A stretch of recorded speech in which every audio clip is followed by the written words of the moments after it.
A fourth strategy that you can incorporate into improvisation and use as a way of developing melodic ideas is a question and answer phrase structure, and that's when you establish a sense of repetition by repeating a key element.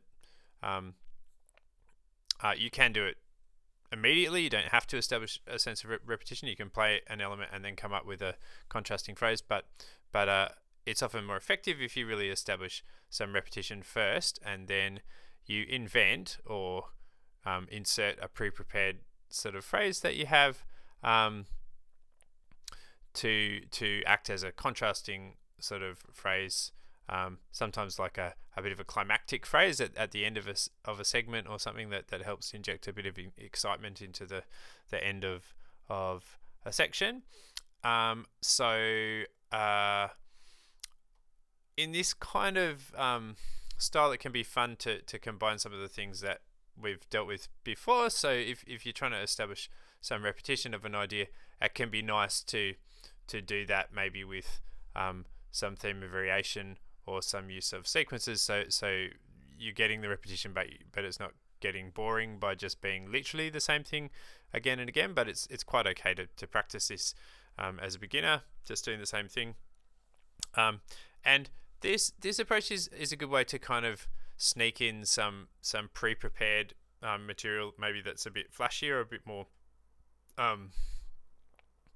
of an opportunity to start to put some licks or ideas that you borrow from other soloists, maybe things that you'd like to be able to do but you can't yet do in an improvised context. You can just have a couple of pre-prepared ideas that you can just kind of pop in at particular points in an improvisation. So that the question and answer phrases structure can be quite good for that, where you want to incorporate some new complicated material into your playing. It's a good framework to sort of put that into practice. So for example, I might have a lick that's something like or something like that, or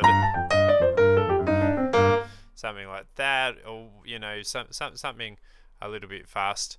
There's plenty of things that are way flashier than that, but so I could do something with that original theme, that I might do some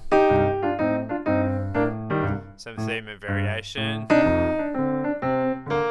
maybe some sequencing.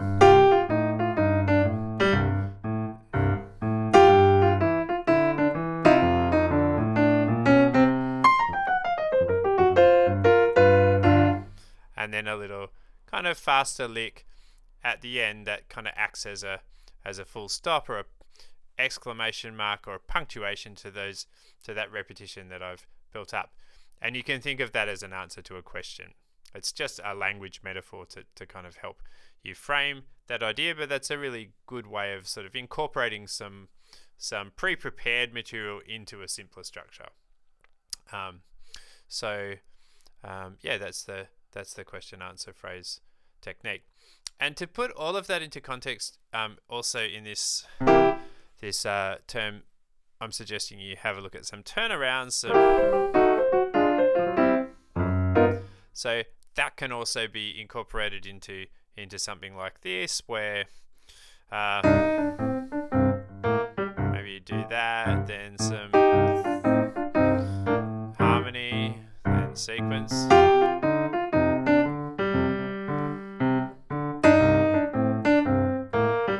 Maybe question and answer. Turn around. And then on to the next chorus.